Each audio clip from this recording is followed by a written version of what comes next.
So Mayo Clinic has a long history of using data to improve health and healthcare. Mayo Clinic has had paper medical records since 1907 and has a long history of using the Rochester Epidemiology Project for the last 50 years to try and understand health, improve healthcare, and improve healthcare delivery. However, about 2 years ago, the leadership at Mayo Clinic sort of looked out and said, yes, we know a lot about patients that come to Mayo, when they stay at Mayo, what happens to them in our communities. However, we often don't know what happens when they leave our communities. So how do we follow patients over time, understand what happens to them, what are their outcomes, what are their experiences over a longer period of time? And so they thought about that broadly at the Mayo level, and then even beyond that, as there were changes going on in the healthcare delivery system, to understand what's happening nationally. Are there best practices? Can we better identify what works for whom, in what context? And they started looking at what are partnerships that might allow us to do that. And so there entered Optum. Thanks, Nilay. So I work at Optum. Optum's a company that you may know, you may not know. It's one of the larger Minnesota-based companies. It's part of the United Health Group, along with our sister companies, United Healthcare. And at Optum, we're interested in understanding what we can do to better support care delivery and also promote understanding among both clinicians and patients. We focus a lot on analysis. We focus on making data available and using technologies. And we also focus a lot on thinking about what are the ways to connect people with the care that they would need. And one of the things that we understood early from our discussions with Nilay and his colleagues at Mayo is that we were asking a lot of the same questions. And we have the challenge of thinking about how we can meet patients' needs now to the best of our capabilities, but we also recognize that we need to be thinking ahead. We need to be looking over the next hill and imagining what's going to be necessary and what's going to be possible within the very near future as things are changing. There's new technologies, there's new information technologies, there's a lot of data, there's a lot of new ideas, and how can we undertake in a disciplined way an understanding of what might be possible going forward. So we had this opportunity to create a relationship that we now call Optum Labs. And really at the root of this is this idea that as we go forward and as we encounter all of the new capabilities and possibilities that will be out there, we're going to have to be disciplined in how we learn. Earlier today we heard a definition of learning, which is about both advancing and evolving. And we need to do that in a structured and systematic way. But we also need to do it in a way that doesn't leave anybody behind. We want to think about how can we create interventions that can be broadly scaled? How can we create the kinds of infrastructures and supports that would be available not just in centers of excellence, but so that every practice can be a center of excellence, so that as a patient, when I see a clinician, I can have an expectation that they will know me as an individual, they'll be able to understand what's best for me, and they'll be able to have access to those systems. And really carrying forward the metaphor from before, a lot of this is how we ask questions. It is about who can better provide the care that we need? How would they do it? Where can I get that care? What's the essence of that care? Why are they doing what they're doing? When does this need to happen? All of those questions that we have when we confront care. So thinking about this in a systematic way and thinking about it in the context of both health and healthcare has been a big driver. But we also recognized early on that we were nowhere near enough comprehensive in our view between Mayo and Optum to undertake this alone. We needed to attract a range of partners from across healthcare and the health sectors. So we sought to talk with a variety of different groups ranging from AARP, which represents a set of consumer and patient interest, to the American Medical Group Association, AMGA, which is a professional association of integrated medical groups that touches about a third of the physicians and about 100 million people in this country. A variety of academic centers, places that work within industry, places that focus specifically on technology. And the goal here was not to line up everyone who agreed on how to get things done. It was to line up people that agreed that we needed to be thoughtful, careful, and recognize the creative tension inherent in getting things done, and that we're committed to working collaboratively. I'll note that just today we're announcing 4 new partners, our new partners from Harvard, from Merck, from the University of Maryland, and right up the road at the Medical Research Institute. So we're excited about the potential to build the coalition, but mostly because it brings in new ideas, and again, this whole concept of creative tension. So one of the keys to this, the underlying infrastructure of what makes Optum Labs is the data assets and the data resources that are available. Historically, data has been available in many different ways, especially for the last 20 years in healthcare, but primarily large data has been limited to administrative claims data. So this is what Medicare pays or health insurance companies reimburse, and using those to study what works, what doesn't work in healthcare. What Optum Labs did was try to say, as with the advent of electronic medical record, there's a lot of rich clinical data that in the past we didn't have access to, has become available. Increasingly, there's interest in patient-reported measures, consumer experiences. That data wasn't available.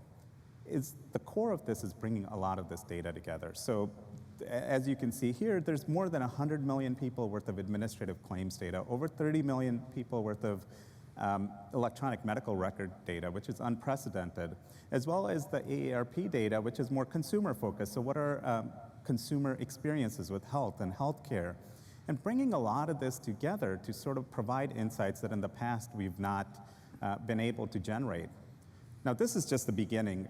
Keep in mind, Optum Labs is about 18 months old, and so the hope is to grow this over time so that it includes other data sources, such as data from more health plans, from more providers, genomic data, more consumer behavior and patient-reported outcomes data, government data. A lot of this needs to come together. So at the base of this is creating an experience and an environment where people feel comfortable sharing their data. That's been a big limitation historically, is how do you share this data? One of the things that Optum Labs has done is use technology to keep the data in a de-identified manner. So it protects privacy. So while you can generate new insights, new knowledge, it's done in a way so that the data are still protected, which really makes people comfortable to be able to share their data at the end of the day. And that's where I think a lot of the benefits will come from. Now, the data in and of itself are not the ends.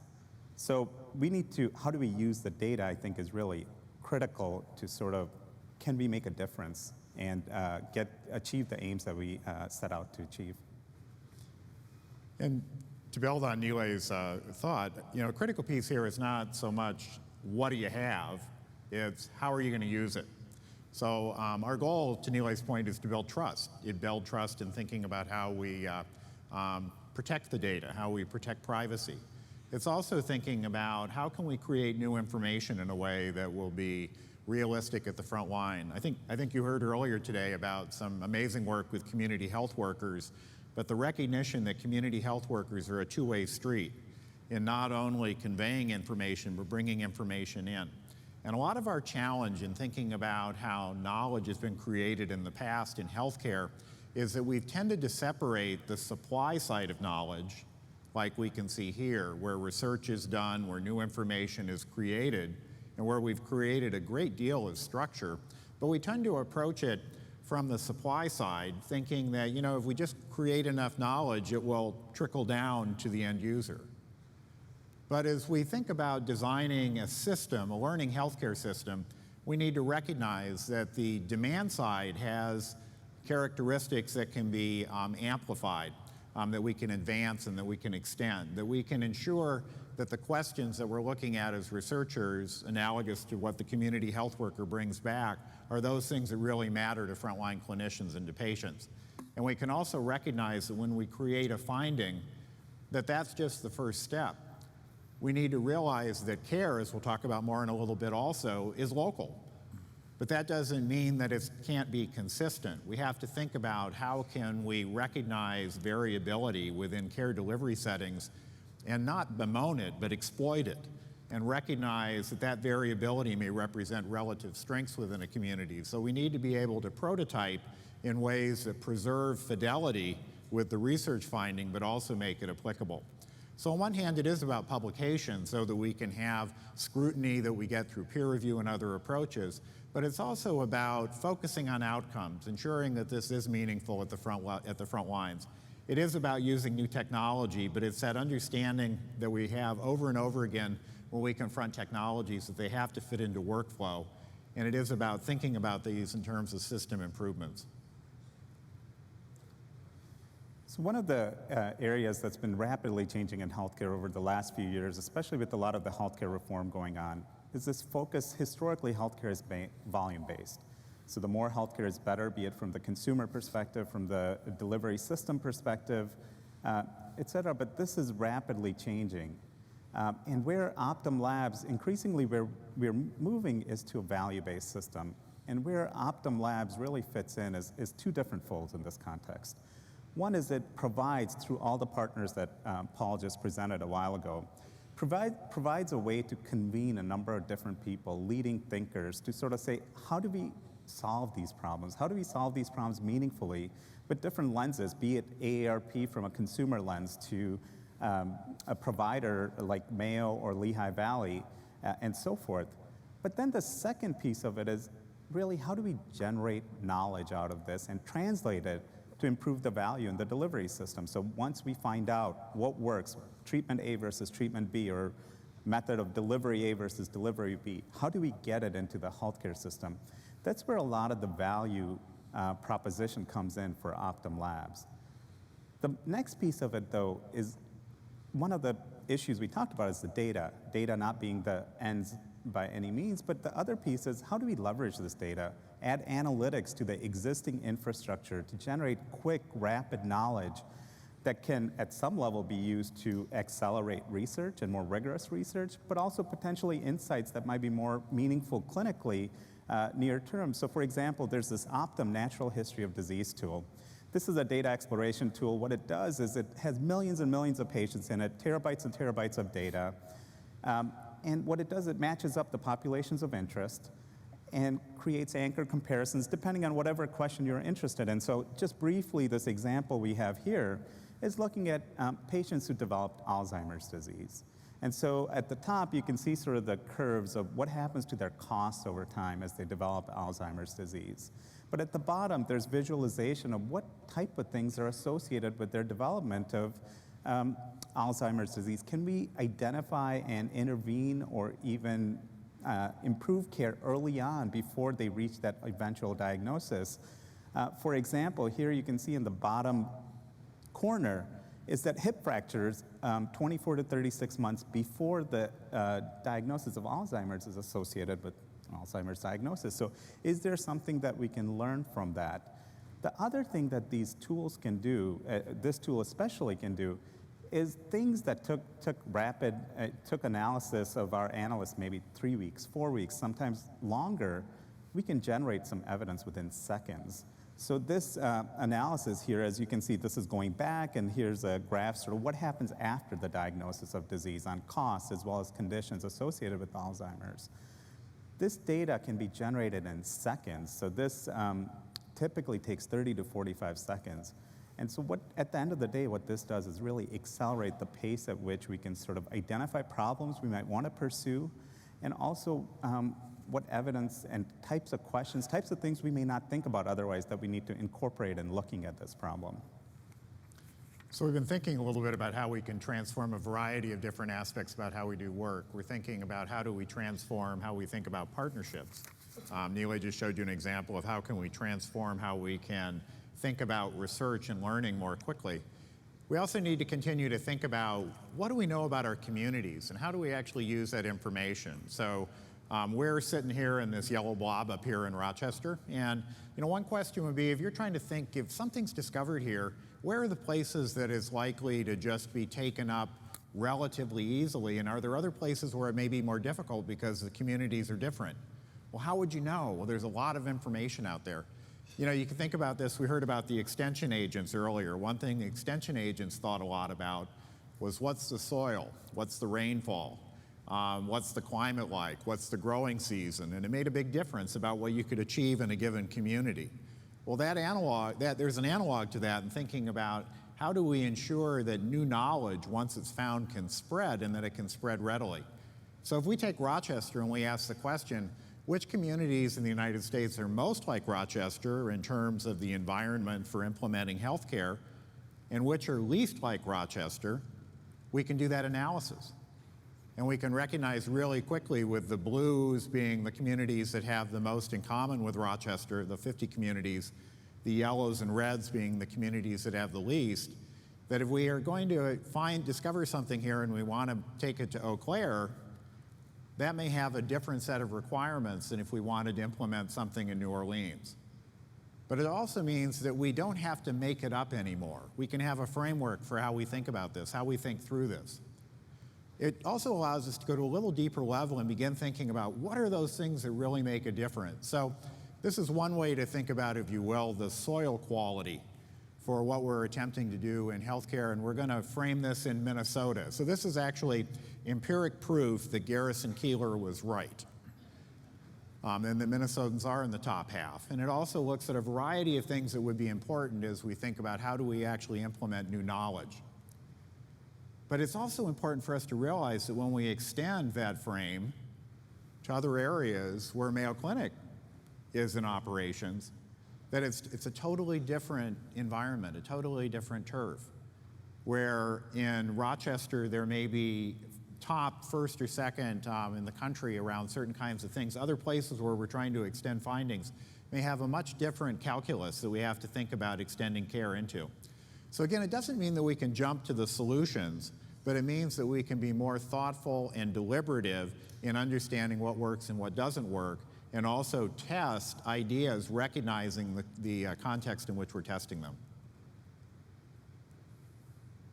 Well, the final thing, though, is this whole idea of big data. And I think that big data isn't the point. Because the point is, how can we now, with the changes in data availability, where data is becoming abundant where it used to be scarce, where it's created now as a byproduct of care, where it used to require whole cadres of people. We were talking earlier about Nilay's office is in a part of the clinic here that used to be the record room. And so as we move into this world where information and data are actually available and accessible, what are the big problems that we haven't thought about or couldn't think about because we were exhausted in just getting the data that we had into line? And can we actually begin to think about things differently? Heart failure is a possibility. Accurate and timely diagnosis, dementia, addiction, comorbidity. These are all issues where the conventional healthcare delivery system gets stuck. But I would also argue that they have a common attribute in that all of them demand that we have the ability to personalize care to a level that we've never been able to achieve before. These are all situations where when a patient in front of us, think of them as an N of one, isn't a good fit to the guidelines. Because the guidelines talk about the average of many. But with big data, when we have an N of one in front of us, we actually are growing to have the capability now for any patient, no matter how complex they are, to find other patients like them. They may just be in another corner of the country. And understand what works in other settings for that patient and provide that as decision support. It's like Amazon. When a doc like me sees a patient like you, these things have been found to work the best. And as a doc, that's the kind of decision support that I think I would find much more helpful than some of the averages that we've been confronted. So thinking about the patient as an N of one, I think, is a segue into us actually being able to address the big problems going forward. So it's why we're excited about our partnership and the other partners that have joined us. It is about data, it is about stuff and partners. It's about designing with the end in mind, but recognizing that that end in mind has to be better care and has to be better satisfaction for the clinicians that deliver that care. So we're looking forward to the chance to work further together. Thanks very much.